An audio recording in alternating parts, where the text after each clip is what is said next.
ಪಂಚಮಸಾಲಿ ಸಮುದಾಯವು 2A ಮೀಸಲಾತಿ ಹೋರಾಟದಲ್ಲಿ ಪೊಲೀಸರನ್ನ ಬಿಟ್ಟು ಕಾಂಗ್ರೆಸ್ ಸರ್ಕಾರ ಲಾಠಿ ಚಾರ್ಜ್ ಮಾಡಿಸಿದೆ. ರಬಗವಿಬನಹಟ್ಟಿ ತಾಲೂಕು ಪಂಚಮಸಾಲಿ ಸಮುದಾಯದ ಅಧ್ಯಕ್ಷ ಶ್ರೀಶೈಲ್ ದಲಾಲ್ ಆಕ್ರೋಶ ವ್ಯಕ್ತಪಡಿಸಿದರು. ಬಾಗಲಕೋಟೆಯಲ್ಲಿ ಸರ್ಕಾರದ ವಿರುದ್ಧ ಪಂಚಮಸಾಲಿ ಸಮುದಾಯ ಪ್ರತಿಭಟನೆ ಮಾಡಿತು. ಈ ವೇಳೆ ಮಾತನಾಡಿದ ಶ್ರೀಶೈಲ ದಲಾಲ್, ಪಂಚಮಸಾಲಿ ಸಮುದಾಯದ ಮೇಲೆ ಕೈ ಎತ್ತಿದ ತುಗಲ ಕಾಂಗ್ರೆಸ್ ಸರ್ಕಾರಕ್ಕೆ 2028ಕ್ಕೆ ತಕ್ಕ ಪಾಠ ಕಲಿಸುತ್ತೇವೆ. ಬ್ರಿಟಿಷರು ಕಾಲದಲ್ಲಿ ಕಿತ್ತೂರಾಣಿ ಚೆನ್ನಮ್ಮನ ಬಲಗೈ ಬಂಟ ಸಂಗೊಳ್ಳಿ ರಾಯಣ್ಣ ಕಾಯ್ತಾ ಇದ್ದ.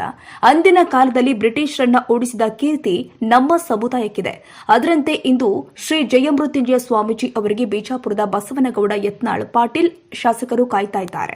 ಕಾಂಗ್ರೆಸ್ ಅನ್ನ ಕಿತ್ತೊಗೆಯಲು ನಮಗೆ ಬಹಳ ಸಮಯ ಬೇಕಾಗಿಲ್ಲ. ಕಾಂಗ್ರೆಸ್ ಎಚ್ಚರಿಕೆಯಿಂದ ಇರಲಿ ಅಂತ ಎಚ್ಚರಿಕೆ ಕೊಟ್ಟಿದ್ದಾರೆ.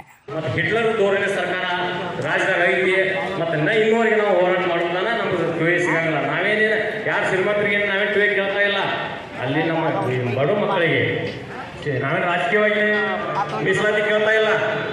ರಾಜಕೀಯವಾಗಿ ಕೇಳ್ತಾ ಇಲ್ಲ. ನಾವು ಎಜುಕೇಶನ್ ಬರ್ಬಾರ್ದು ನೌಕರಿಗಾಗಿ ನಮ್ಮ ಬಡ ಮಕ್ಕಳಿಗೆ ಎಷ್ಟೋ ಜನ 89 ಮಾಡಿದವರು ಸೀಟ್ ಇಲ್ಲ ಅಂತ ಪರಿಸ್ಥಿತಿ ಒಳಗೆ ಕೇಳಬಹುದು.